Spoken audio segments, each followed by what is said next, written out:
Las enzimas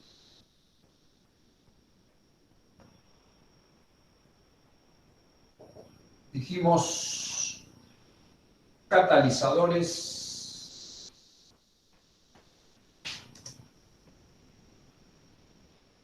biológicos. Catalizador quiere decir que aumenta la velocidad de la reacción. Y biológico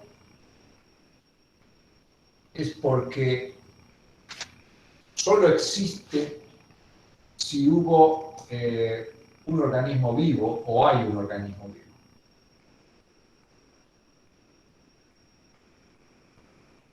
Si yo me choco con una enzima, quiere decir que por allí pasó algún organismo vivo, estuvo, la perdió, la secretó. No se puede una enzima producir sin la acción de organismos vivos, porque es una proteína y la síntesis proteica ocurre a nivel de los ribosomas, que son propiedad de los organismos vivos. Muy bien. La pregunta es, ¿por qué aumenta la velocidad de una reacción? Y la otra pregunta es, ¿qué es la velocidad de una reacción? Y antes que todo, entonces, ¿qué es una reacción química? Si yo pregunto qué es una reacción química, acá decimos aumentan velocidad de reacción química. A ver, ¿quién me define qué es una reacción química?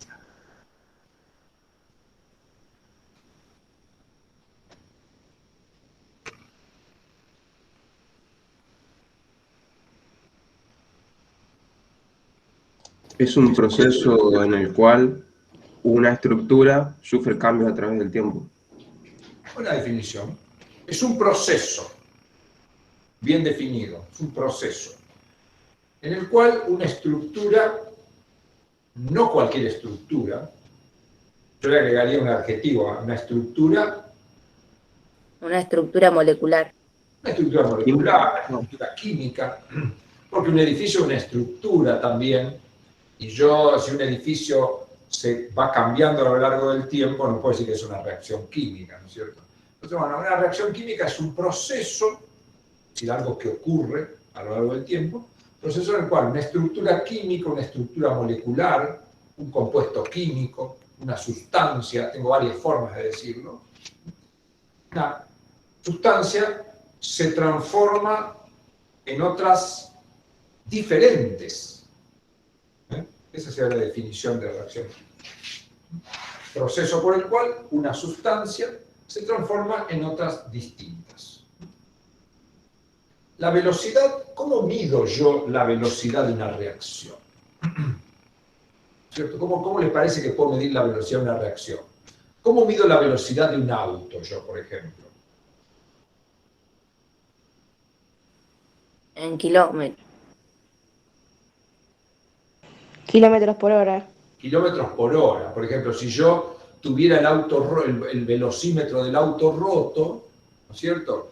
¿Yo qué haría? Controlaría una hora con si voy viajando, controlo una hora con mi reloj y me fijo cuántos kilómetros recorrí por los mojones que hay en la ruta. Entonces digo, bueno, yo en una hora pasé 170 de esos mojones, entonces digo, voy a 170 kilómetros por hora. Es decir, contando cuántos kilómetros recorrí en un tiempo determinado, saca la velocidad. Bueno, la reacción es exactamente igual, nada más que en lugar de contar kilómetros, voy a contar moléculas. Digo, a ver, ¿cuántas moléculas de reactivo se gastaron? ¿O cuántas moléculas de producto se formaron en un tiempo determinado? Eso es la velocidad. Es decir, que supongamos que yo tengo 5 moléculas de sustrato que se transforman en moléculas de producto. Cuando estas 5 moléculas se transformen, ellas desaparecen y se forman aquello. Supongamos que estas 5 moléculas que se formaron de producto tardaron en hacerlo 1 segundo. Entonces yo digo que la velocidad son 5 moléculas por segundo. Si esa misma reacción yo la hubiera hecho en presencia de una enzima, ¿habría tardado más o menos tiempo? Menos. Menos tiempo. A lo mejor uno dice, bueno, esas 5 moléculas se hubieran transformado en 0,1 segundo. Pero cuando calculo la velocidad, me quedaría 5 dividido 0,1. Esto me da 50 moléculas por segundo. Así se mide la velocidad de la reacción. Y yo vería esto. Por supuesto, no tan poquito. Cuando uno pone una enzima, la velocidad de reacción aumenta miles o millones de veces.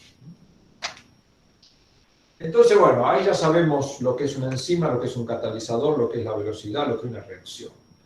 La cuestión es, también saben por qué es biológico. Ahora uno puede decir, pero yo puedo comprar una enzima en el supermercado, puedo comprar una enzima en la farmacia, es cierto. Pero esas enzimas las preparó un organismo vivo alguna vez.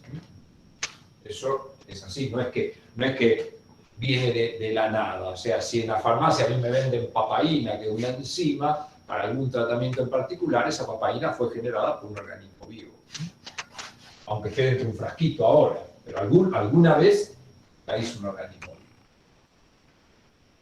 La pregunta es, ¿por qué la enzima aumenta la velocidad de reacción? ¿Por qué hace que sea más rápida? ¿Disminuye la energía de activación? Disminuye la energía de activación. Perfecto. Uno dice, bueno, este aumento de la velocidad de reacción se debe a una disminución de la energía de activación. Muy bien. El concepto está correcto.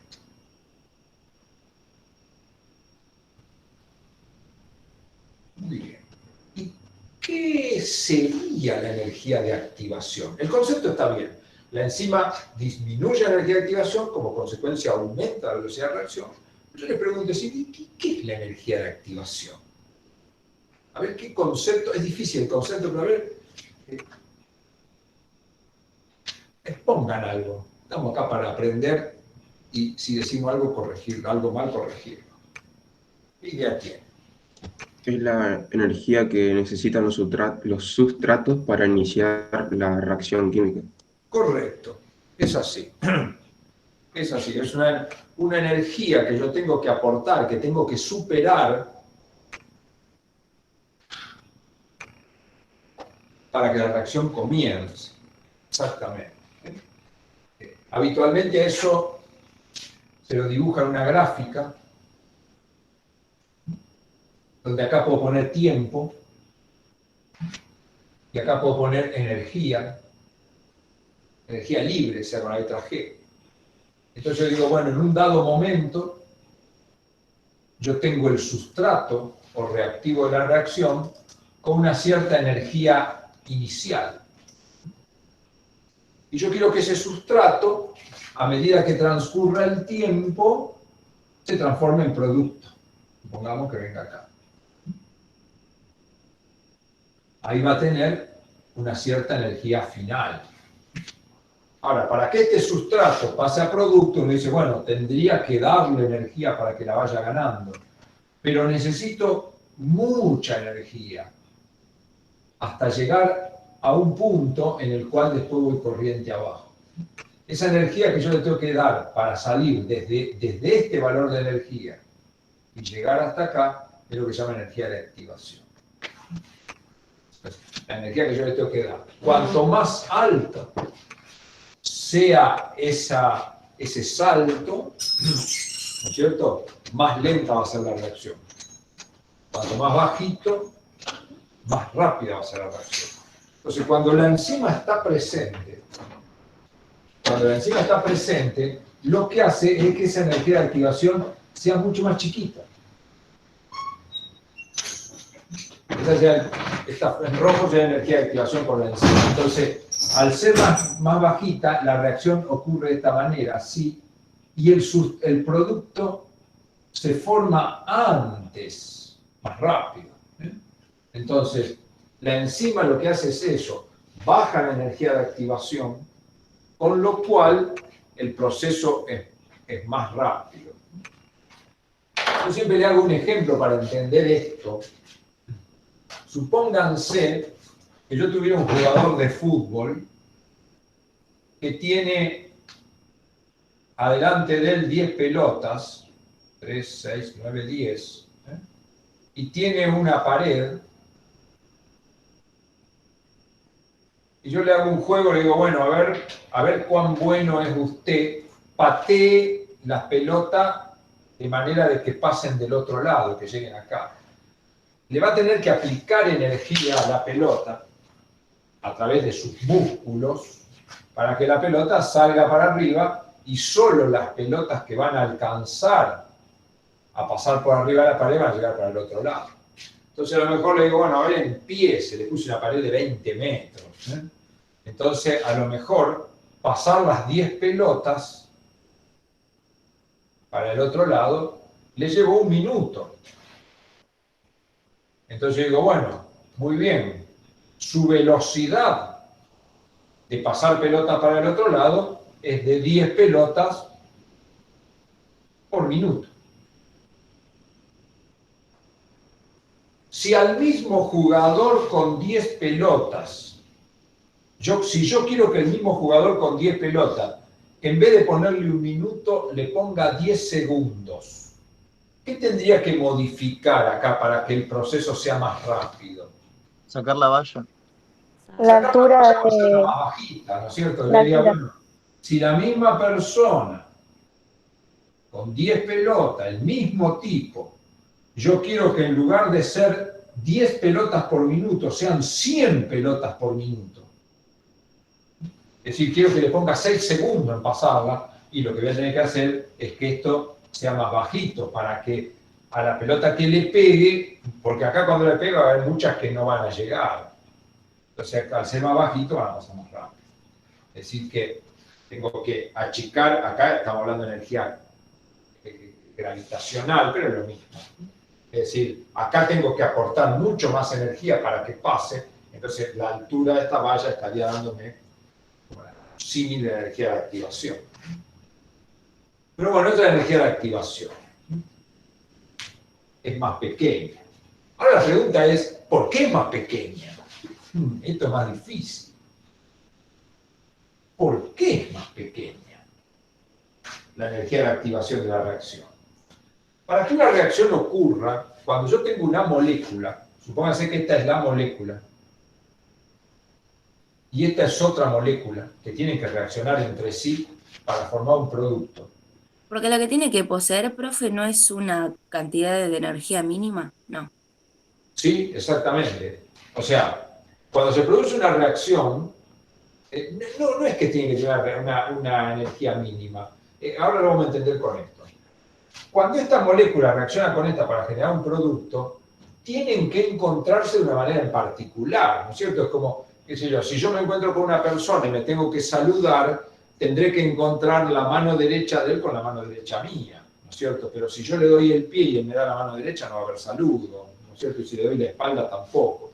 Entonces, cuando las moléculas reaccionan, siempre tienen que chocar o encontrar una parte de ella con una parte de la otra. De esa manera. Entonces uno dice, ¿cómo hacen las moléculas? Porque los humanos pensamos, decir, bueno, si yo lo voy a saludar y quiero ser cordial, le voy a dar la mano, le voy a dar la mano derecha, entonces yo ya le voy mirando la mano, yo voy estirando y se produce el encuentro con facilidad. Pero si las moléculas, ¿cómo hacen? ¿Tienen cerebro? No, las moléculas no tienen cerebro. ¿Cómo chocan?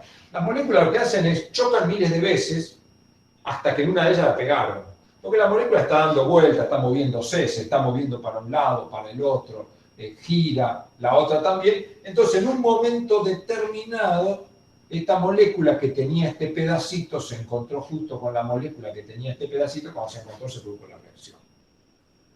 Pero para que eso ocurra, yo necesito que las moléculas se muevan rápido, porque si la molécula se movió para allá y le pasó al lado y volvió, le ponen muchísimo. Entonces yo necesito que se muevan rápido, choquen miles de veces y una de ellas la van a pegar. Este movimiento normalmente lo llamamos energía cinética, depende de la temperatura. Cuanto más alta es la temperatura, más grande la energía cinética, más rápido se mueven, más rápido se van a encontrar. Pero lo que yo necesito para que una reacción se produzca es esto, lo que se conoce como un choque efectivo. Si las moléculas chocan entre sí, por otro lado, no es efectivo, no se produce la reacción. Entonces, yo por eso necesito mucha energía de activación, necesito mucha energía cinética para que se produzcan los choques hasta encontrar el choque efectivo. Entonces la enzima es mucho más inteligente, dice, no, a mí no, aquí yo lo hago mucho más fácil. La enzima es una molécula tremendamente grande que tiene un hueco, conocido como sitio activo, donde ella puede acomodar de una manera precisa a las moléculas, de manera de que cuando las coloca, justo quedan enfrentadas. Entonces la disminución de la energía de activación se debe justamente a que la presencia de un sitio activo permite que las moléculas se acomoden de una manera exacta y que pongan en contacto las zonas que tienen que reaccionar, y entonces así no necesito tanta energía para que se produzca el proceso porque yo ya lo acomodé. Esto se lo explico, no intenten explicar esto en un examen, simplemente con que ustedes en un examen digan que las enzimas son importantes para el médico porque muchas de ellas son blancos moleculares de acciones farmacológicas. Es decir, no, qué complejo lo dije. Muchas de ellas son los sitios donde actúan los fármacos, ¿no es cierto? Con que uno tenga esa idea en la cabeza. Muchas de ellas pueden fallar y producir enfermedad. Con esas dos cosas ya sé que tengo que estudiar enzima. Porque diga que las enzimas son catalizadores biológicos, aumenta la velocidad de reacción porque disminuye la energía de activación, lo más probable es que los profesores nos paremos y lo aplaudamos, tiremos papelitos, escuchar esa maravilla. Esto es interesante para entenderlo cuando uno lee, pero digamos, no son cosas que yo te quiera explicarle a un profesor. Es poco probable que el profesor me lo pregunte. Y si me lo pregunta, es para ponerme un 10, felicitarme y acordarse toda la vida de ese alumno, si lo llega a decir. Pero bueno, acá estamos para discutir un poco, entender un poco más. Entonces, bueno, las enzimas son catalizadores biológicos que aumentan la velocidad de reacción porque disminuyen la energía de activación. Y disminuyen la energía de activación porque favorecen el choque efectivo de la molécula porque tiene una parte de su estructura, podríamos decir, terciaria, donde puede alojar de manera específica a los sustratos. ¿Por qué específica? Porque este sitio activo va a tener una forma que solo va a permitir el ingreso de estos sustratos y muy poco probable que ingresen otros. Entonces, el catalizador biológico, digamos, la enzima, tiene una gran propiedad que es la especificidad. Es decir, son específicas. ¿Qué quiere decir? ¿Cómo definirían ustedes si yo en el examen le digo, a ver, dígame, ¿qué significa que una enzima es específica? Está destinada para un tipo particular de reacción. Perfecto. La enzima cataliza una reacción o un número muy reducido de reacciones. Una enzima cataliza es capaz de actuar con un grupo muy reducido de sustratos, en algunos casos con un solo sustrato. ¿Por qué? Porque el sitio activo es complementario estructuralmente con el sustrato. Y esa complementariedad se da tanto por forma como por enlaces químicos.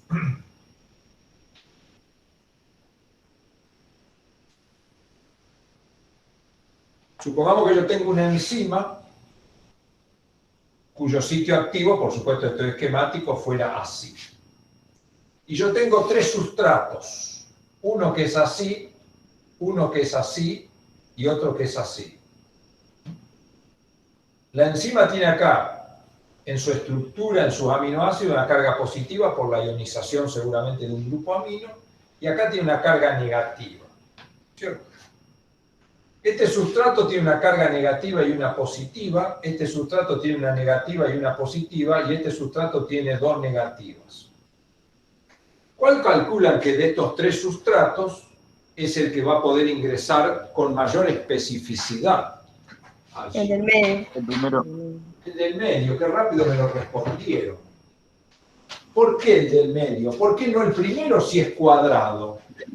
Porque es más grande. Porque es más grande, como si uno dijera, bueno, tengo una llave así, es justo el formato de la cerradura y quiero abrir la cerradura y si no me entra. Perfecto. Es como si yo dijera, sí, esto, lo puedo hacer este ejemplo. Es decir, un marcador necesita un capuchón. Tengo 2 capuchones acá. Y dice, qué bueno, puedo usar cualquiera de los 2 si son capuchones. No, este no entra, en vez de este sí entra. Entonces, acá habría una limitación estérica, espacial.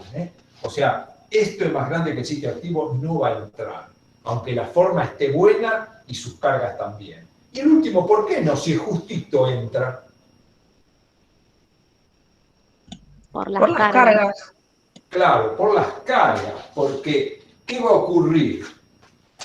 Cuando yo lo coloque acá, esta carga negativa se va a traer con la positiva, pero esta negativa se va a rechazar, y entonces va a haber una fuerza que lo atrae, una fuerza que lo rechaza, el sustrato va a decir, si alguien me llama y alguien me echa, ni voy. En cambio, este sí va a entrar justo.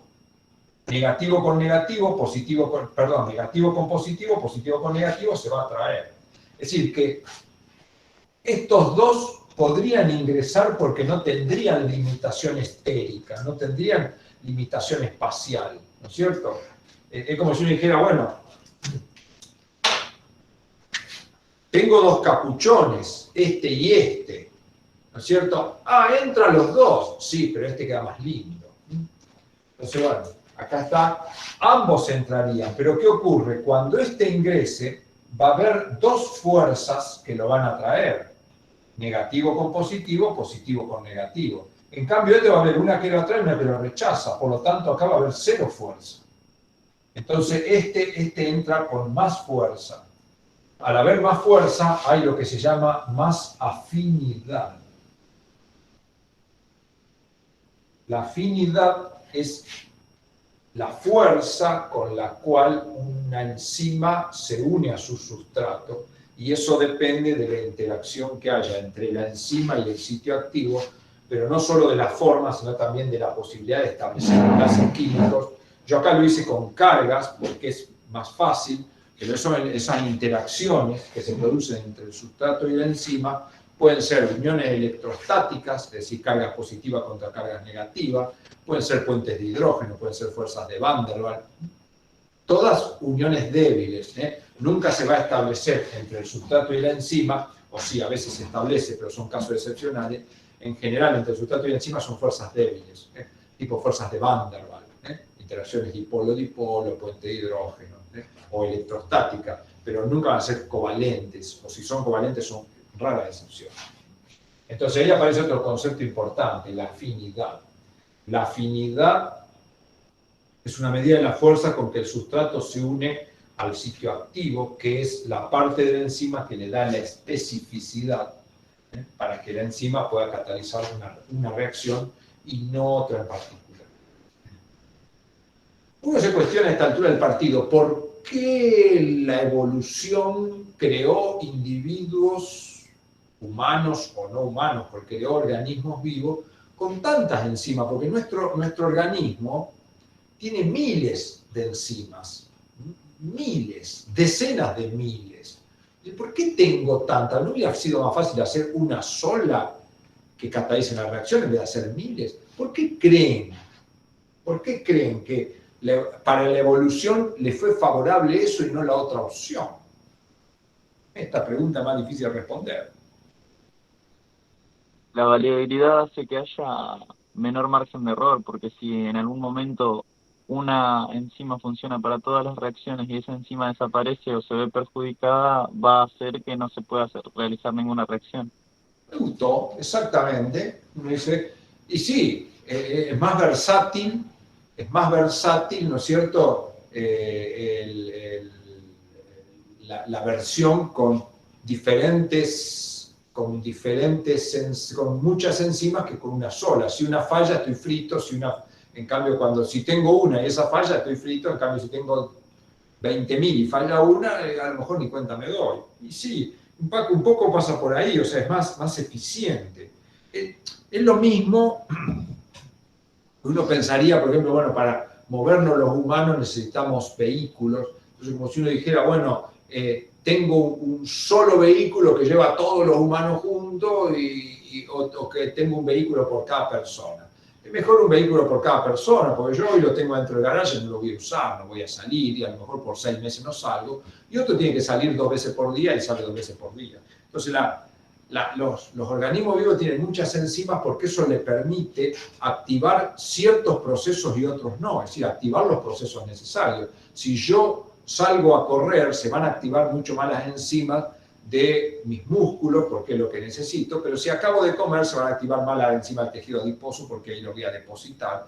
Y si tengo que hacer un proceso, digamos, una sinapsis, un proceso de neurotransmisión, se van a activar enzimas que están en el espacio sináptico y no las del músculo, por ejemplo. Entonces, una enzima para cada reacción permite que se puedan realizar las reacciones que necesito y no todas a la vez. Pero lo que dijo usted también es que si fuéramos una sola enzima sería un serio problema. Salió mal y estoy frito. Muy bien. Muy bien.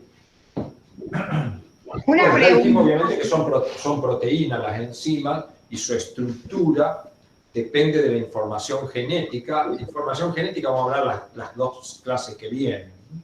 Pero digamos, las enzimas que nosotros tenemos dependen de nuestros genes, o sea, dependen de lo que le damos, y para cada enzima en particular siempre tengo 2 alelos. Un alelo que recibe mi madre, un alelo que recibe mi padre, donde habitualmente de esos alelos yo tengo 2, pueden ser que los 2 sean dominantes, los 2 sean recesivos o que sea heterocigota. Eso es igual que para cualquier proteína. El alelo puede existir alelos normales o anormales. Que pueden existir alelos que me den beneficios respecto de otros. Hay personas que corren más rápido que otras y dicen, ¿por qué corre más rápido? ¿Y por qué más fuerte? No, pero yo te pregunto, ¿por qué más fuerte? Si una persona corre más rápido es porque tiene enzimas que trabajan a mejor velocidad que el otro y producen más energía y por lo tanto me saco ventaja. Muy bien. Perfecto. Bueno, entonces venimos encarando bien más o menos esto. Otro tema importante es que las enzimas son proteínas, pero pueden ser proteínas simples o conjugadas. ¿Qué diferencia hay entre una proteína simple y una conjugada?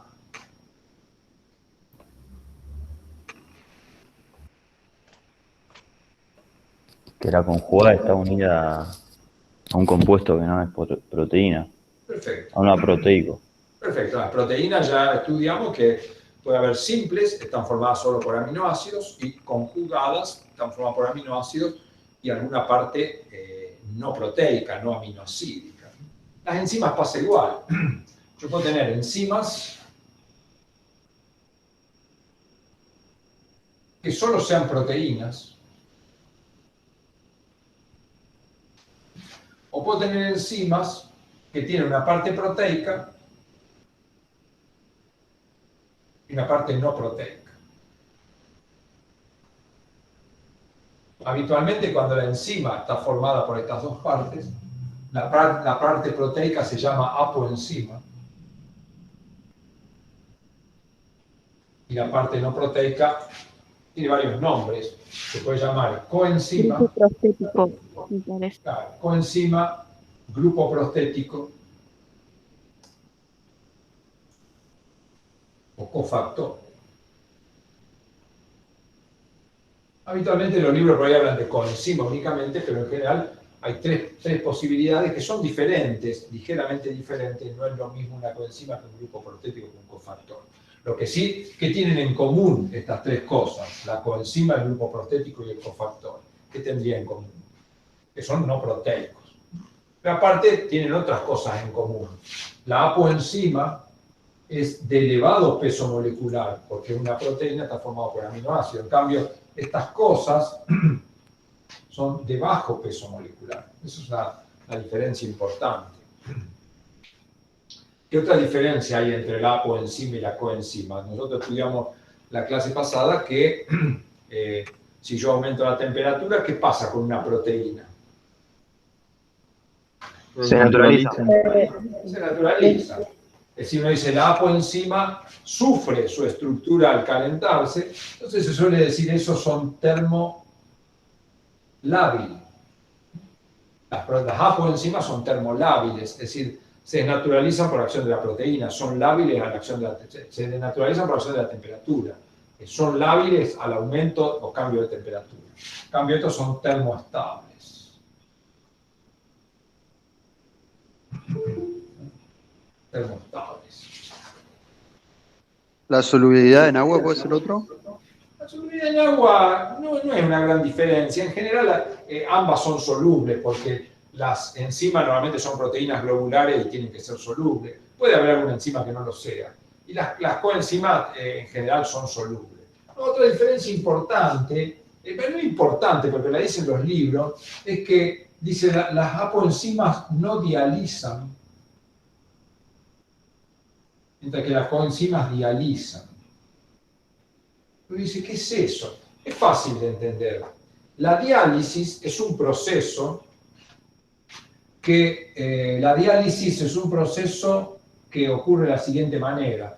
Supónganse que yo tengo una membrana que tiene poros, orificios. La apoenzima la voy a dibujar así, es una molécula de alto peso molecular, y la coenzima la voy a dibujar así, chiquitita.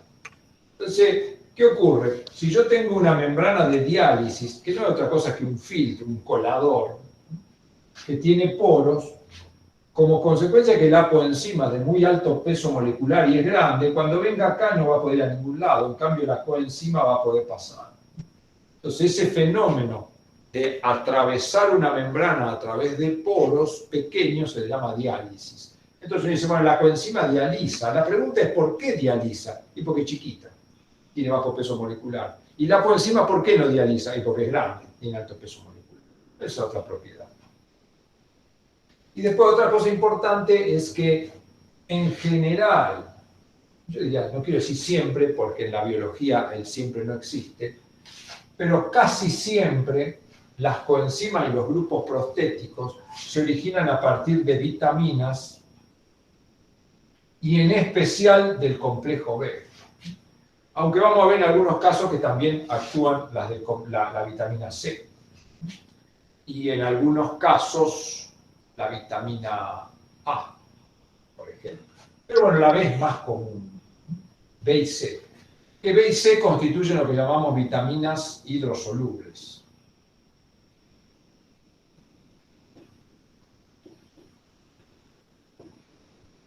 Cuando uno consume un complejo vitamínico que tiene vitamina B y vitamina C, lo que está haciendo es aportar estructuras químicas que van a dar origen a coenzimas. ¿Sí? ¿Una pregunta? No. Sí. ¿Preguntaban algo? Por ejemplo, no. Basta mirar televisión, me acuerdo en este momento, la propaganda de los jugos Clyde, Clyde, que dice, baja caloría, sin azúcar y con vitamina C.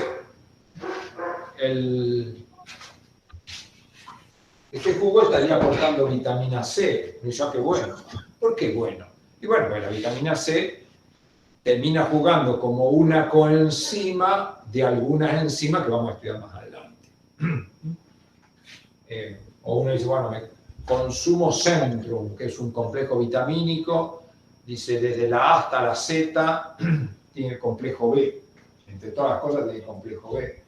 Complejo B es un conjunto de vitaminas que aportan coenzimas. O sea, se transforman en coenzimas y van a hacer que algunas enzimas funcionen mejor si es que me faltaban. Pero si yo tengo una alimentación adecuada, esto lo vamos a estudiar en el área siguiente, tengo una alimentación adecuada, y en mis alimentos ya vienen las vitaminas adecuadas, yo estoy gastando plata si incorporo vitaminas extras, ¿no? por más vitamina que le ponga extra, si ya tengo la necesaria, no gano nada. Sí pierdo dinero porque normalmente la tengo que pagar. Entonces, esto es otra cosa importante. Aquellas enzimas que están formadas por una apoenzima y una coenzima, un grupo prostético, se las llama holoenzimas. Y esta holoenzima en cierta medida son más difíciles de hacer funcionar que las enzimas formadas por proteína. ¿Por qué? Porque las enzimas que están formadas por proteína solo dependen de la estructura proteica. En cambio, esta puede estar bárbara la estructura proteica, pero si los alimentos no me aportan la vitamina, esa enzima no va a trabajar. Y si la deficiencia vitamínica es importante, la enzima no va a poder trabajar nunca, la reacción no va a ocurrir y puede terminar ocasionando la muerte del individuo.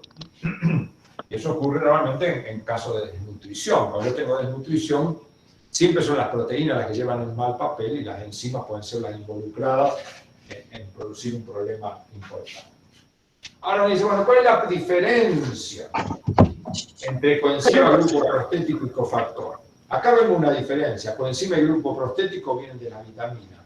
Los cofactores habitualmente vienen de los minerales.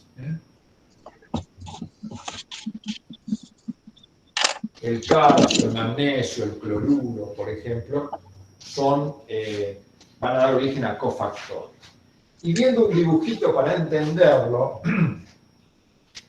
supongamos que yo tengo que esta fuera una enzima, así, vamos a hacerla así.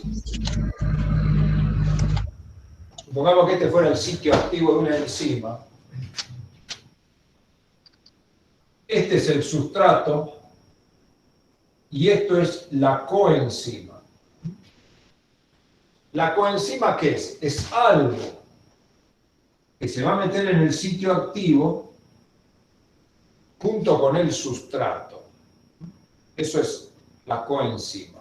Y que es necesario para que la reacción ocurra. El grupo prostético es muy parecido. El grupo prostético dibujé mal.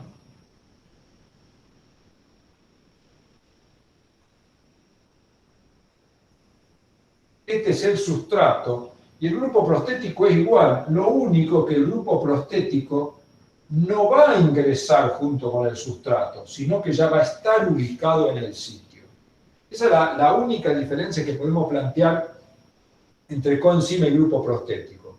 Ambas vienen de vitamina y la diferencia es que la coenzima habitualmente está fuera de la enzima, igual que el sustrato, y van a ingresar con cierta afinidad a ubicarse en el sitio activo. En cambio, el grupo prostético va a estar siempre unido ahí covalentemente pegado dentro de la enzima. Esa es la diferencia entre coenzima y grupo prostético. Si no está la coenzima, no está el grupo prostético, para la enzima no puede trabajar. Muy bien.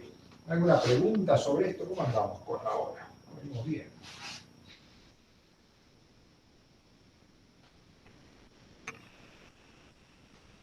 ¿Ninguna pregunta? Una pregunta. Sí. ¿En el sitio activo es donde se disminuye la energía de activación? Sí, porque la energía de activación disminuye porque, recuerden lo que hace, si yo tengo que ponerle el capuchón a este marcador, ¿qué podría hacer? Los tiro así para arriba, en algún momento capaz que la voy a pegar y se van a encajar. El sitio activo, ¿qué hace? Toma el marcador y hace esto.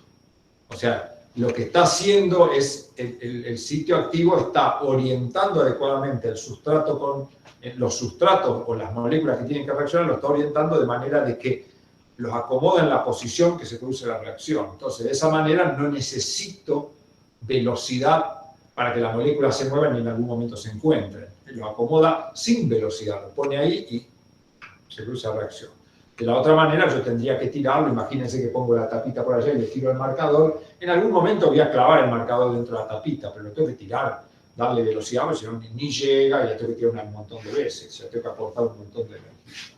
Pero para O sea, el sitio activo le da especificidad, disminuye la energía de activación y ahí se produce la reacción. Muy bien. Otro concepto importante, acá ya podemos mencionar algo, porque uno lo va a estudiar mucho más lejos. Yo dije que los fármacos pueden actuar sobre enzimas. Para que un fármaco pueda actuar sobre enzimas tiene que unirse en algún lado. Eso es un concepto importante.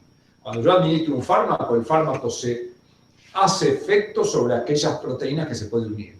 Si yo coloco una sustancia que no se une a ninguna proteína, no hace nada, absolutamente nada. Y si una sustancia es un tóxico, también es porque se une a enzimas. Por ejemplo, algunos plaguicidas, organofosforados, por ejemplo, son tóxicos para nuestro organismo. Dice, ¿por qué son tóxicos? Bueno, porque se unen a una enzima que se encuentra en el espacio sináptico para la transmisión de impulsos nerviosos. Entonces, el organofosforado, al unirse a esa enzima, impide que una reacción que tiene que ocurrir normalmente ocurra. Entonces, al no ocurrir esa reacción, empiezo a tener problemas que se empiezan a manifestar como una intoxicación por organofosforado. Lo van a estudiar en segundo año eso, o en tercero, no me acuerdo, en segundo. Entonces, un tóxico o un fármaco, los tóxicos y los fármacos son, uno dice, lo mismo, son sustancias que interactúan con proteínas. La diferencia ¿cuál es? Que en general un fármaco encarrila la función de una proteína, tratando de hacerla más parecida a lo normal, y el tóxico descarrila una proteína, alejándola de la normalidad. Pero en algunos casos, algunas sustancias tóxicas terminan en algunas dosis siendo buenos fármacos. Eso ocurre. Y algunos fármacos, en ciertos tratamientos, en cierta prolongación, en ciertas dosis, terminan siendo tóxicos. Porque muchas veces, no siempre un fármaco en todas las dosis tiene efecto. Entonces ustedes van a encontrar que muchas veces poquito no hace nada, un poquito más hace bien y un poquito más mal.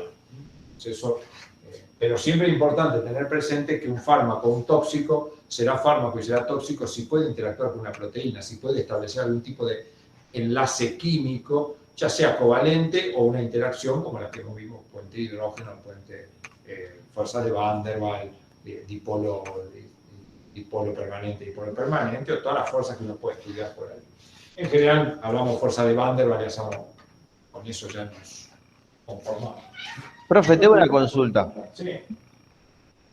Viste que vos tenés, cuando actúa la enzima, vos tenés un sustrato que hace la reacción química y después tenés un producto. Sí.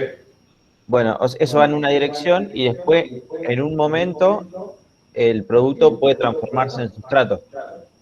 Sí, exactamente. Siempre eso ocurre. Pero es como que a lo primero solamente hay una dirección y en un momento después empieza a tener bilateralidad, digamos. Claro, claro. Y en ese momento se produce el equilibrio químico. ¿Está bien definirlo así? Por si nos preguntan.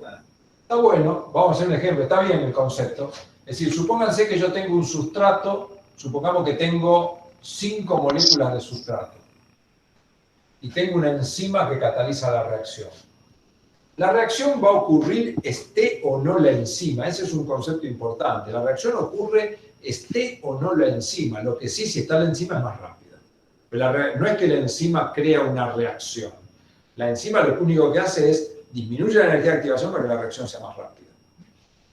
Entonces, si yo tengo 5 moléculas de sustrato, esta molécula de sustrato, si está la enzima presente, va a ser más rápido, se va a transformar en producto. Cuando se transforma en producto, esta molécula de sustrato desapareció, no está más. Ahora, esta molécula de producto va a intentar volver a transformarse en sustrato. Pero como acá tengo 4, esta también va a ir para allá. Y esta va a intentar transformarse y desaparece. Y esta desaparece y va a ir para allá. Y esta va a intentar volver para acá. Entonces va a llegar un momento que yo voy a tener menos moléculas de sustrato que van para producto que la de producto que van a sustrato.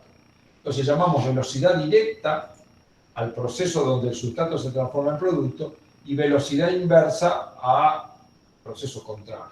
Entonces, al principio, como dijo usted, si yo tengo solo sustrato, se va a formar producto, pero a medida que se vaya formando más y más producto, va a llegar el momento que yo voy a tener más producto que sustrato y entonces va a ser más grande la velocidad inversa que la directa. Entonces, esto va a llegar un momento en que la velocidad directa se haga igual a la velocidad inversa. Y cuando se llegue a ese punto, la cantidad de moléculas que me quedan de sustrato y la cantidad de moléculas que me quedan de producto va a ser constante. ¿Por qué? Y porque cada molécula que va para allá se vuelve, porque ya llegué a esa situación de equilibrio. Entonces, cuando las concentraciones permanecen constantes y las velocidades directas e inversas se hacen iguales, llego a una situación que se llama equilibrio químico. A ese equilibrio químico voy a llegar, esté o no la enzima. Lo único que si está la enzima, a ese equilibrio voy a llegar más rápido. Entonces, ya que estamos hablando de equilibrio químico, cuando una reacción alcanza el equilibrio químico, yo puedo calcular lo que se llama la constante de equilibrio. ¿Qué es la constante de equilibrio? Es el cociente entre los productos,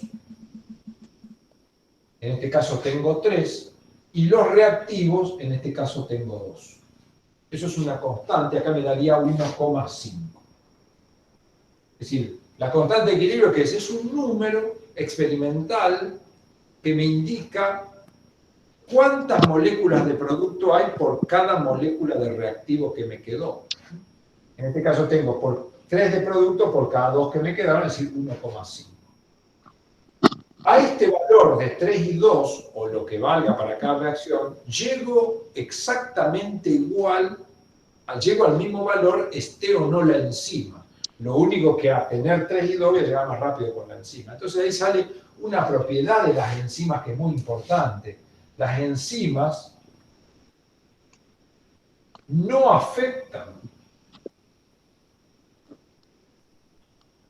la constante de equilibrio. Es decir, no afectan cómo termina la reacción. Lo que hacen es que termine más rápido, que se llegue al equilibrio más rápido. Eso es una cosa extremadamente importante también. O sea, las enzimas no crean una reacción, no cambian la cantidad de productos que se forman, solo hace que se formen los mismos productos en menos tiempo.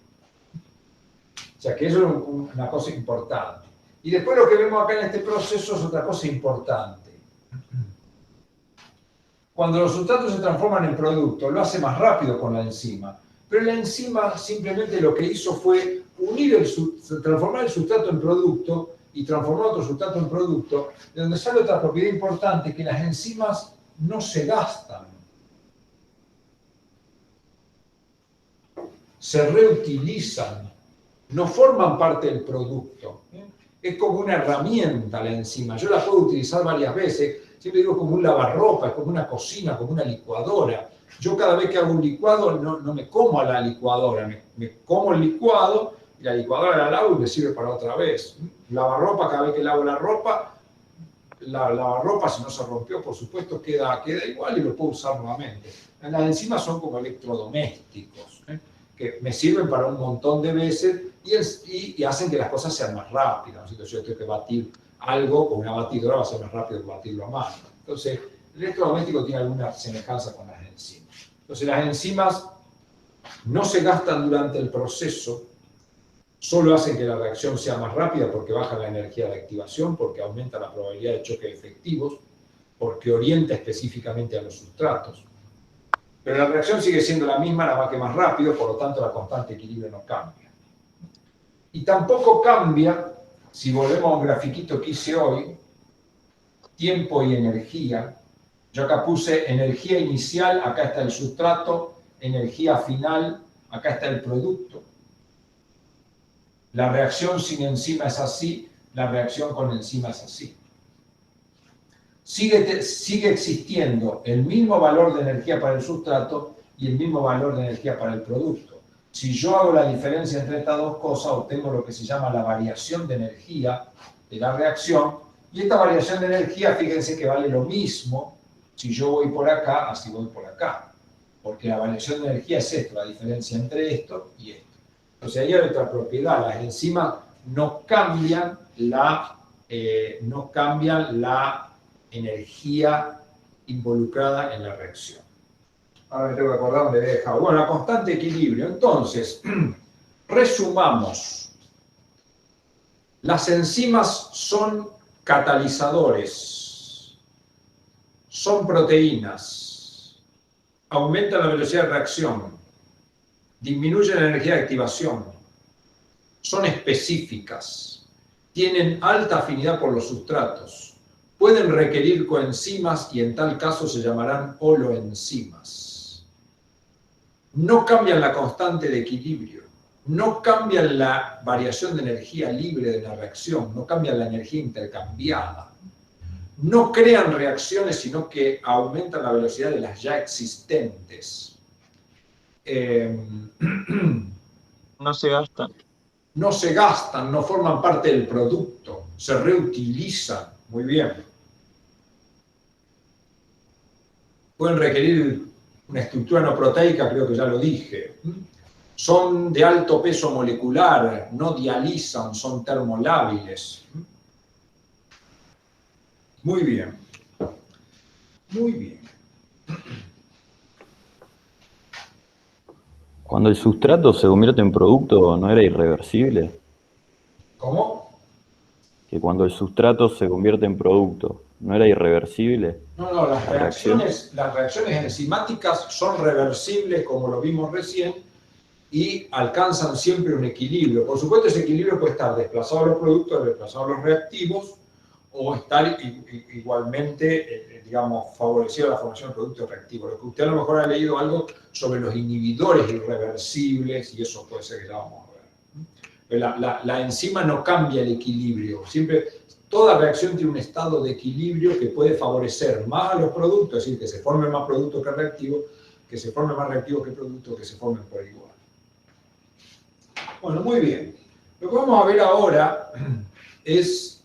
Ya sabemos que las enzimas van a estar en todo nuestro organismo y a veces tenemos enzimas, vamos a entender esto. Nosotros tenemos lo que se llama, vamos a juntar varios temas acá, lo que conocemos como genoma. ¿Qué es el genoma? El genoma es algo que se encuentra en dos moléculas que llamamos ADN, que están divididas en cada una de ellas en 23 porciones. Más o menos, sí. Si nosotros tenemos 46 cromosomas, ¿no es cierto? Y esos cromosomas están de a pares. Sí. No es que están de a pares entre las células, pero yo puedo armar pares. Cromosoma número 1, tengo dos cromosomas número 1, uno lo recibe mi padre, otro de mi madre, y así sucesivamente. Dentro de los cromosomas yo tengo sitios que llamamos locus, donde acá tengo un gen y acá tengo otro gen. Un gen que recibe mi padre, un gen que recibe mi madre, y que tiene información para una proteína. Entonces, a lo mejor estos genes dan origen a una enzima que cataliza una cierta reacción, por ejemplo, un sustrato que se transforma en producto. Entonces, yo para una enzima en particular siempre voy a tener dos alelos. Si los alelos son iguales, estoy ante un genotipo homocigota. Si los dos alelos son dominantes, estoy en un homocigota dominante, y si los dos alelos son iguales pero recesivos, estoy en un homocigota recesivo. Y puedo tener alelos distintos, donde uno sea dominante y otro recesivo, estoy en un caso heterocigota.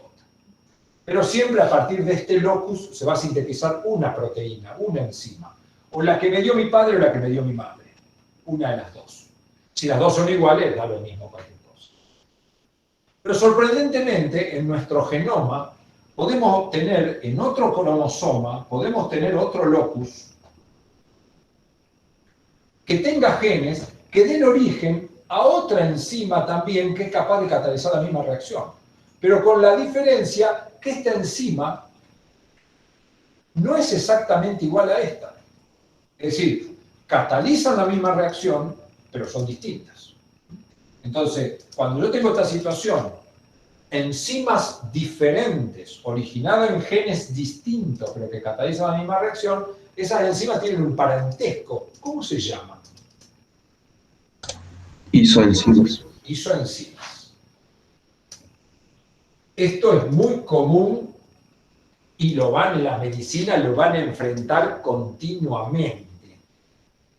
Prácticamente todas las enzimas de nuestro organismo presentan isoenzimas. ¿Qué quiere decir? Y que hay enzimas diferentes que hacen lo mismo y que se expresan en tejidos distintos. Yo puedo tener una enzima que se expresa en el tejido muscular, otra enzima que se expresa en el hígado y otra enzima que se expresa en el cerebro, y son distintas. También podrían ser la misma. Entonces hablamos de la isoenzima muscular, de la isoenzima hepática, de la isoenzima cerebral o nerviosa. Esto es muy importante por los tratamientos. Por ejemplo, un padecimiento muy común en los humanos es el dolor. Y un tratamiento muy común, que normalmente ni vamos al médico, es el analgésico, ¿no es cierto? Un diclofenac, un ibuprofeno o una aspirina. Esos fármacos que nosotros administramos chocan contra una enzima. Actúan sobre una enzima que se llama COX, ciclooxigenasa. Ya la van a estudiar. Los antiinflamatorios no esteroideos, como los que mencioné, deben ser de los fármacos quizás más consumidos. Hay gente que lo toma por las dudas. Se levanta y se toma un ibuprofeno por las dudas. Eso actúa sobre una enzima. Pero de esas enzimas COX, hay varias. Para COX-1, COX-2, COX-3, que actúan diferentes cosas. Entonces hay antiinflamatorios que actúan específicamente sobre una isoenzima, que es la que me interesa por el dolor, ¿no es cierto? Entonces son antiinflamatorios mucho más específicos que otros que son más de amplio espectro, que actúan sobre todas las cosas.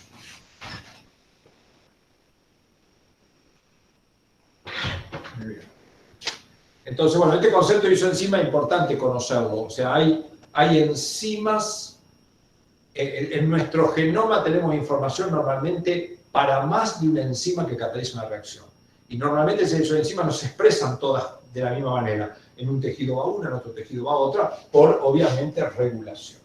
Y también muchas veces lo que ocurre es que a lo mejor una enzima como esta se genera como una proenzima inactiva y luego por algún proceso recién ahí genera la enzima que actúa. Entonces el concepto de proenzima también es importante. La mayoría de las enzimas se generan de una manera inactiva, luego se le modifica la estructura primaria o la secundaria y terciaria. Lo más común es que se modifique la primaria, se modifica la estructura primaria y ahí es como que se activa. Sí, ¿qué me iba a preguntar? Le iba a preguntar si simógeno es lo mismo que proenzima. Sí, proenzima o simógeno, exactamente. Simógeno. Es decir, ¿qué es el simógeno? Es una enzima que todavía no adquirió la actividad catalítica, porque necesita una modificación de su estructura primaria. La van a estudiar en nutrición, son muy comunes los simógenos en las enzimas digestivas. Las enzimas digestivas tienen la capacidad de degradar estructuras orgánicas. Por lo tanto, si esas enzimas se activaran dentro de las glándulas, digerirían a sus propias glándulas. Entonces, la glándula genera una enzima que es inactiva, que es un simógeno, la tira dentro del aparato digestivo, del tubo digestivo, y como el tubo digestivo está recubierto para no ser agredido por las enzimas, ahí se activan y actúan sobre los alimentos. Ahí lo van a estudiar. Muy bien. Y habitualmente, ustedes saben que normalmente las enzimas tienen siempre una terminación. ¿Cómo termina el nombre de la enzima? Asa. Termina en asa. Bueno, justo el ejemplo que le voy a poner no termina en asa. Una de las enzimas más conocidas es la tripsina, que es producida por el páncreas y actúa en la digestión de las proteínas de nuestro organismo. Esta es producida como un simógeno. El simógeno se llama tripsinógeno. Entonces, en general, cuando una enzima termina así, en nógeno, está hablando que es el simógeno. Y acá tengo un ejemplo, una excepción, pero habitualmente sí, las enzimas son lipasa, milasa, fosforilasa, siempre terminan en asa. Pero en el aparato digestivo hay varias que no. Por ejemplo, la tripsina, la pepsina, son enzimas muy conocidas y no terminan en asa. Pero como regla general sí. Como regla general sí. Bueno, muy bien, entonces ahí presentamos dos cosas importantes, las isoenzimas y los simógenos. Las isoenzimas ustedes las van a estudiar mucho en la medicina porque permiten diagnosticar cosas. Las enzimas pueden estar fuera o dentro de la célula. Cuando están dentro de la célula, a mí me pueden indicar si la célula se dañó porque la voy a encontrar afuera. Entonces, por ejemplo, hay enzimas como la láctico deshidrogenasa que se encuentra dentro de la célula, por ejemplo, dentro de la célula del cardiomiocito, la célula del corazón. Entonces, cuando hay un infarto cardíaco, esas células se dañan, quedan sin oxígeno, muchas veces terminan muriendo y se rompe la membrana, y al romperse la membrana pierde sus enzimas, entre ellas la láctico deshidrogenasa, la CPK, varias enzimas. Entonces, si yo, una persona que sufrió un infarto, lo puedo confirmar, además de un montón de cosas, lo puedo confirmar o analizar su evolución a través de qué es lo que pasa con las enzimas. Si las enzimas en la sangre están muy elevadas, quiere decir que se han roto muchas fibras cardíacas. Si está más baja, quiere decir que se está reparando, que estoy en un estadio posterior o se rompieron pocas. Entonces eso, la enzimología clínica la van a estudiar más adelante, por supuesto, para lo cual van a necesitar conocer los principios de enzimas.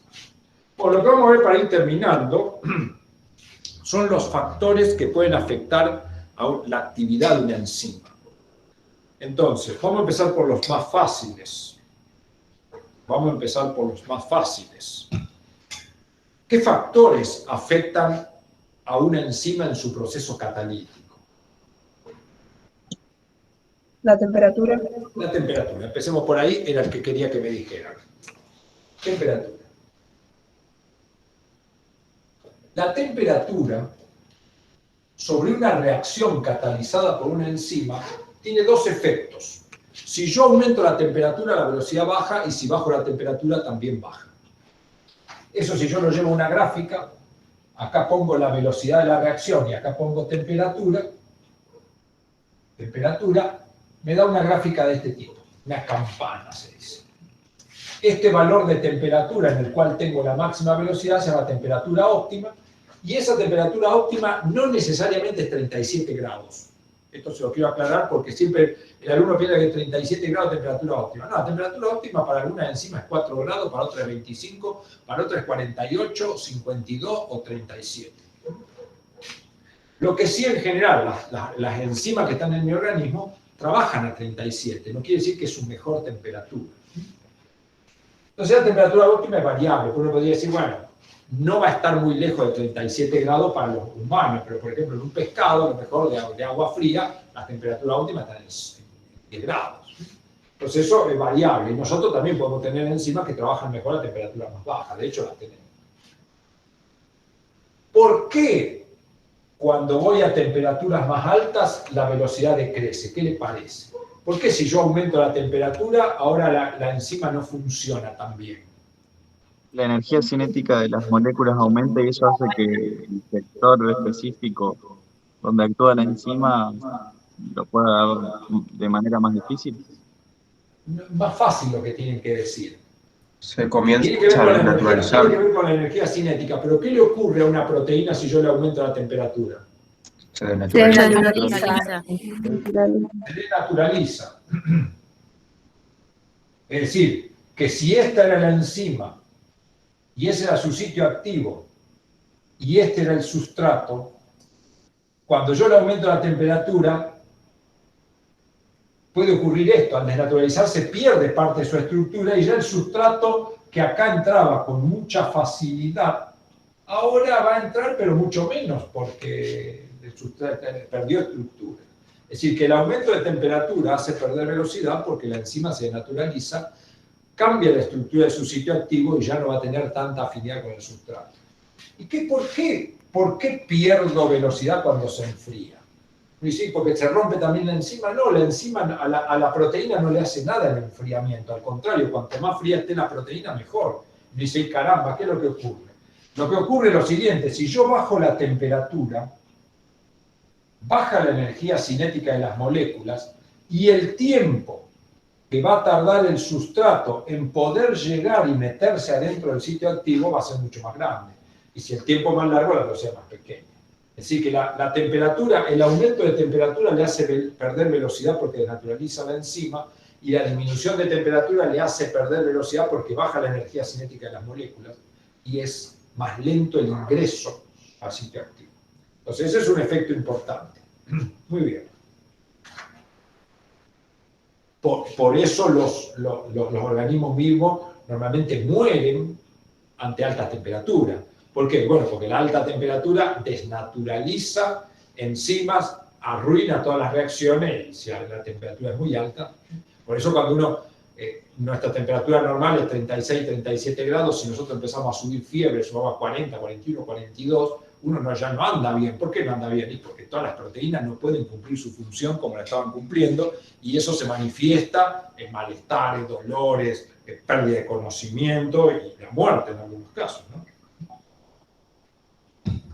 Muy bien, por eso tenemos nuestro organismo, lo vamos a estudiar también, mecanismos de termorregulación. La temperatura no se puede escapar, entonces tenemos mecanismos sofisticados que lo que hacen, lo vamos a estudiar pronto, mecanismos que lo que hacen es tratar de evitar que la energía cinética de las moléculas vaya por encima de cierto valor. Por supuesto que tiene sus límites y a veces no lo puedo llevar adelante, que lo frito igual. ¿Qué otro factor puede afectar la velocidad de la reacción? El pH. El pH, muy bien. Otro es el pH. El pH.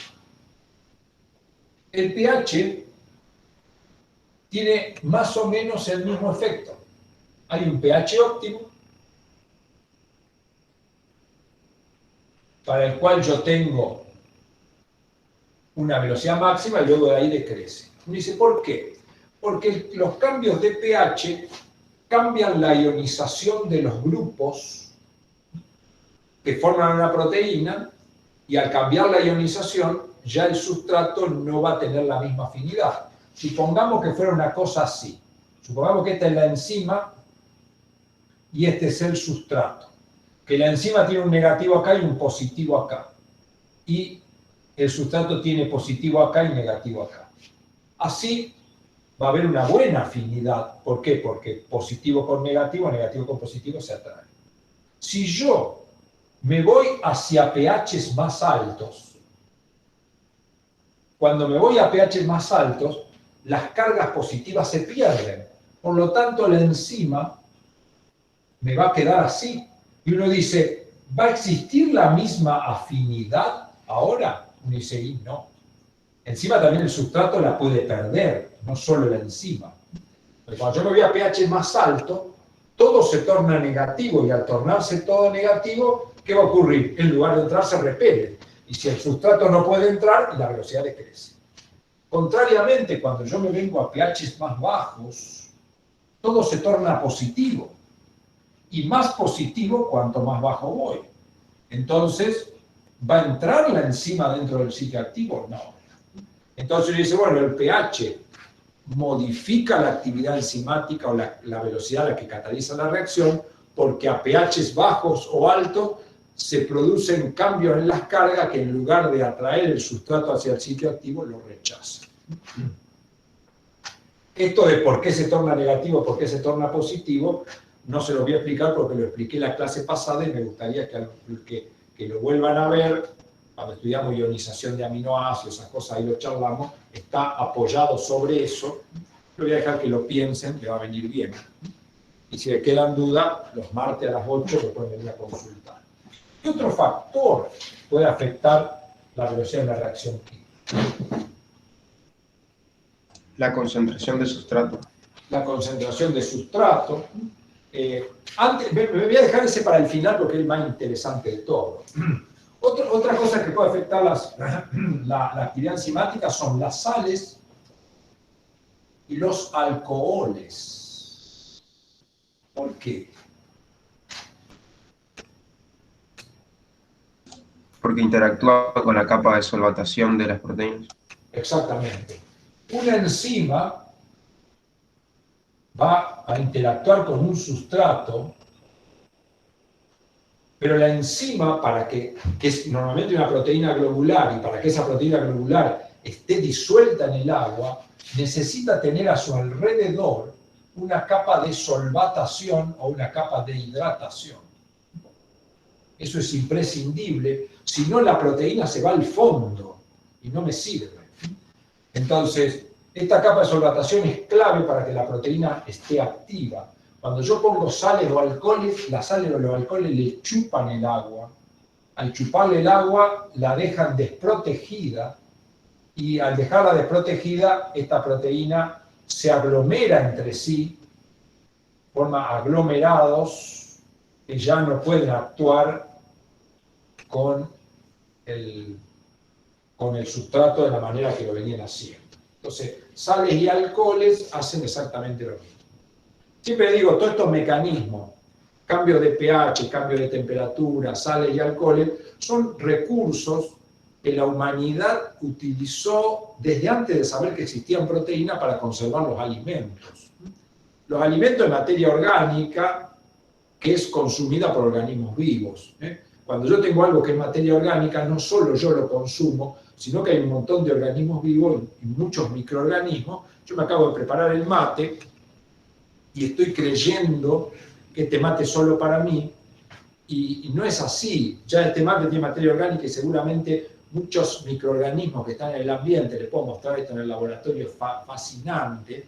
Es decir, en segundos ya acá se metieron miles de microorganismos que empezaron a comerse esto acá.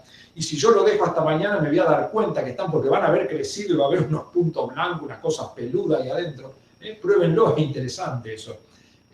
Entonces, donde hay materia orgánica, los organismos vivos van a comer, ¿no es cierto? Y el problema es que cuando los organismos, lo mismo que los humanos, cuando nosotros comemos, luego defecamos. Los organismos vivos, cualquier organismo vivo también come y elimina sustancias de desecho, y las sustancias de desecho dan normalmente mal sabor y mal olor. Nosotros decimos que se pudrió. La putrefacción es un proceso generado por los organismos vivos. Entonces, como a los organismos vivos les resulta difícil encontrar alimentos, cuando lo encuentran lo tratan de preservar, ¿no es cierto? Entonces, la humanidad desde hace siglos o miles de años conserva los alimentos como utilizando recursos de desnaturalizar las proteínas y desnaturar las enzimas de todos los microorganismos que las quieren colonizar. Entonces, así los alimentos, ¿cómo se conservan? Y o los cocino bien y los caliento a mucha temperatura para desnaturalizar las enzimas de los organismos vivos, o lo mando al freezer, lo enfrío, porque así también sé que baja la velocidad. O lo trato con sal, como puede ser un salame. Yo saco un pedazo de carne de un animal, lo trato con sal, lo puedo dejar colgado si quiero por el patio, no le va a pasar nada. ¿Por qué? Porque todo microorganismo que quiera comerse eso va a morir porque la sal que tiene el alimento le va a sacar su capa de solvatación. O lo pongo en alcohol. Yo tenía uva, no sabía cómo guardar la uva, bueno, saqué el jugo de la uva, hice vino, y ahí el propio alcohol generado a partir del vino, sorprendentemente por un microorganismo, generó alcohol que me permite preservar eso, e inclusive ese alcohol mató al propio microorganismo que lo produjo. Lo que pasa con el pH, ¿no es cierto? Yo tengo unas lindas zanahorias, unos lindos pepinos, y los dejo, me dura 2 días. Los pongo en vinagre, y al ponerlo en vinagre me dura eternamente. ¿Por qué? Bueno, porque eso tiene pH ácido. Cualquier microorganismo que se le ocurra ir a comerlo va a morir porque sus enzimas se van a desnaturalizar por el cambio de pH. Y me dicen, ¿a nosotros no hace nada? No, a nosotros no hace nada porque el tubo digestivo está preparado para resistir la presencia de sales, la presencia de alcohol y la presencia de pH ácido, el tubo digestivo, no mi interior, ¿no es cierto? Entonces, esos son mecanismos de conservación de alimentos que se basan en el principio de desnaturalización o pérdida de la actividad enzimática. Bueno, muy bien. Y para ir terminando, después tenemos, antes de ir terminando, tenemos a los inhibidores también.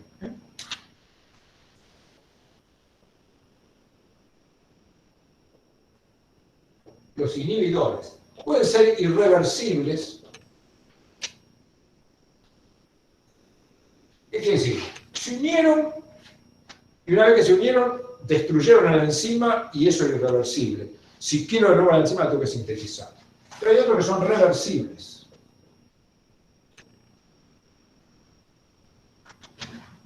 Son reversibles. ¿Qué quiere decir? Que bueno, si yo empiezo a sacar el inhibidor, la enzima va a retomar su función. Dentro de estos reversibles tengo dos grandes grupos, los competitivos y los no competitivos.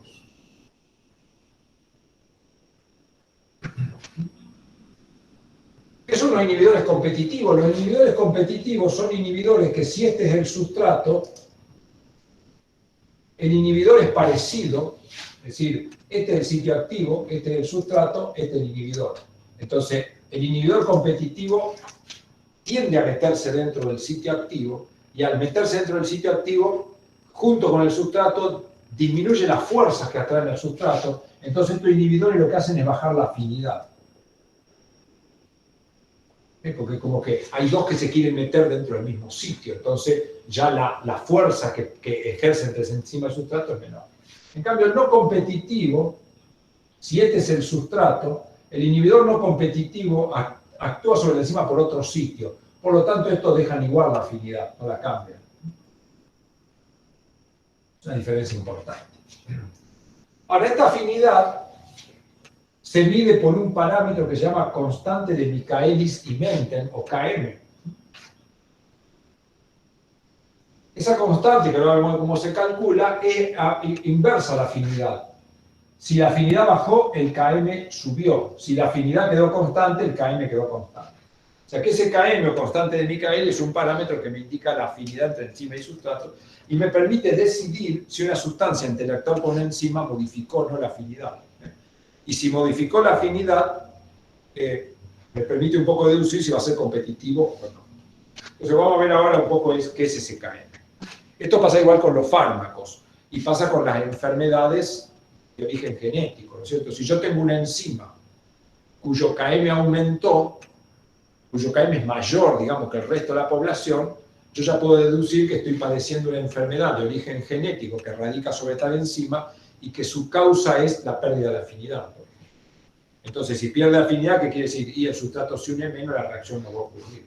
Entonces, en base a esto yo puedo deducirlo. Lo digo con los fármacos. Digo, bueno, administré tal fármaco, este fármaco produjo un aumento de la afinidad entre un sustrato y una enzima, o produjo una disminución. Eso lo voy a saber a través de la medición de KM, que es un número que se mide en el laboratorio. Por supuesto, no en cualquier laboratorio. Estudios difíciles. Bueno, el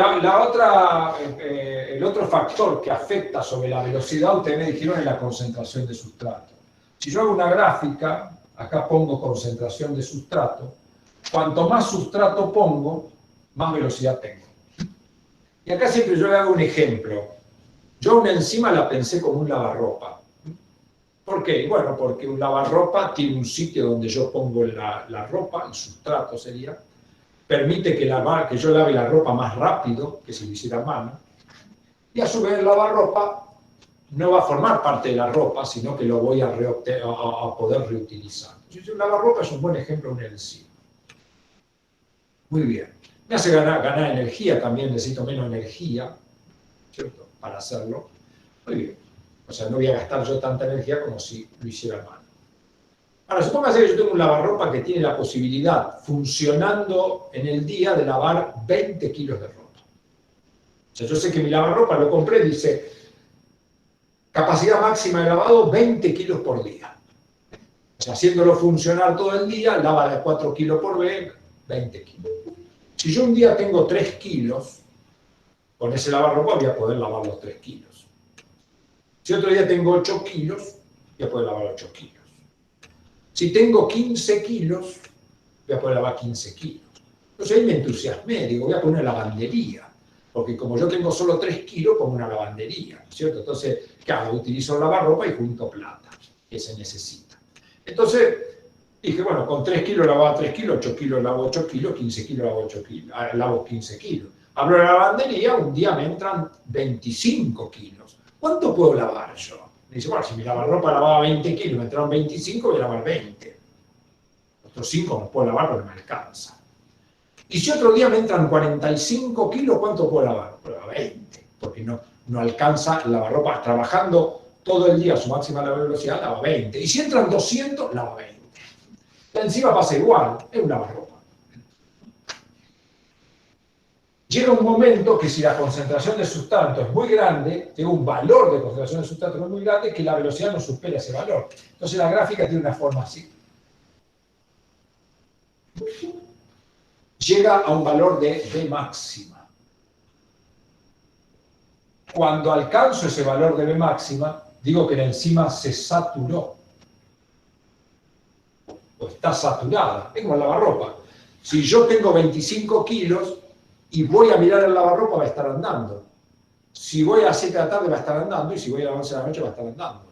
¿Por qué? Porque si yo tenía 25 kilos y lava 20, está trabajando todo el día. Lo mismo pasa con la enzima. Es lo que dice que se saturó. En cambio acá no. Acá a más sustrato, más velocidad. Y entonces esto me permite calcular ese parámetro que hablamos recién, que es el Km. ¿Cómo calculo el Km? Tomo la velocidad máxima, la divido por 2. Acá interpolo y saco este valor. Esto es el Km o constante de Michaelis. Ahora, fíjense bien, esto es común que el alumno lo defina mal. ¿Qué es el Km? Está acá el valor de Km. Por lo tanto, es la concentración de sustrato con la cual yo tengo una velocidad que es la mitad del valor máximo.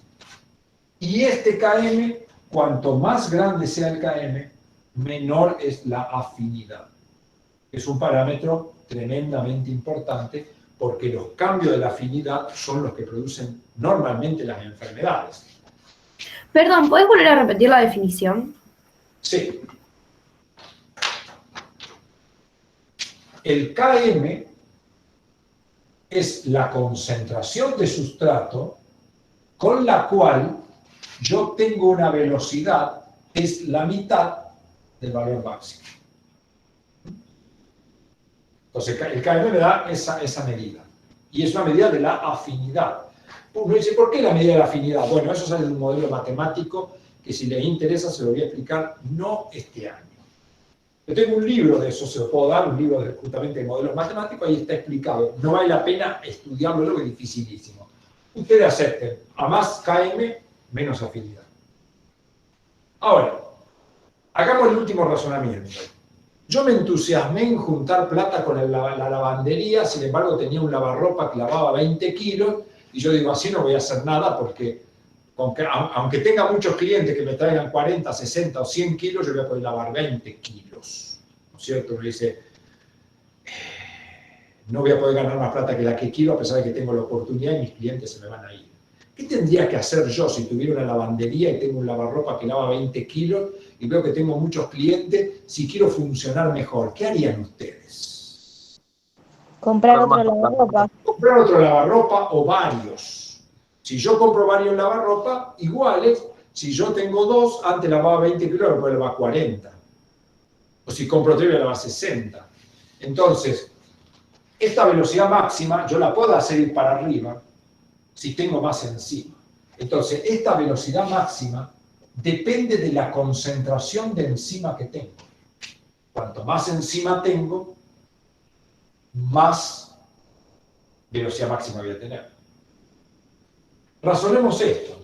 Supónganse que yo enfrento un paciente que a través del cuadro clínico, de los signos y síntomas que este paciente padece, yo deduzco que ese paciente tiene una alteración en un gen, por ejemplo, de una enzima que llamo glucosa 6-fosfato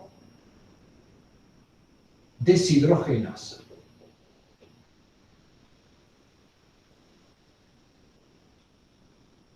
Es decir, este es el gen target, es decir, me he dado cuenta, o por lo que estudié, esta persona tiene este gen con algún defecto, si el gen está defectuoso, esta enzima está defectuosa.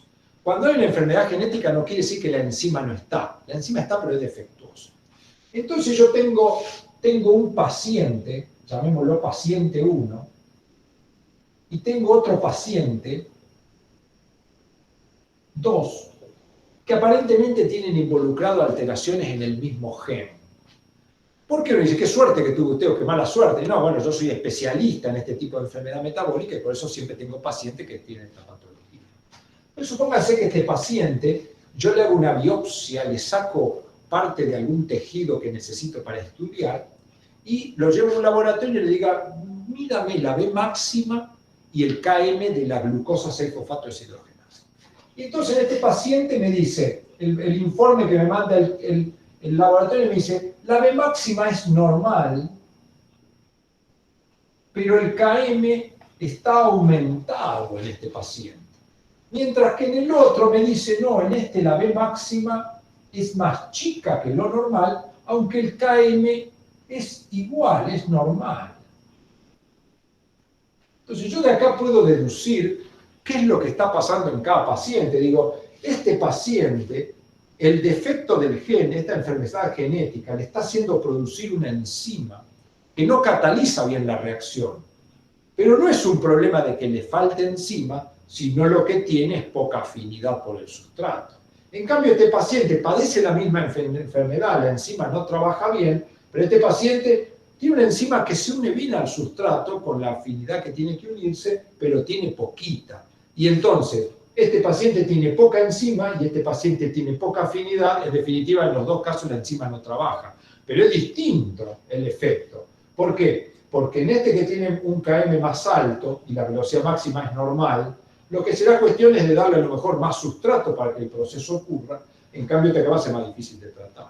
Entonces, esto de conocer otra vez la enzima cuando usted enfrente las enfermedades para poder tomar decisiones. Bueno, 9:53, ya veo que me están cayendo el aluvión de alumnos. Así que, bueno, con esto terminamos la clase de enzima.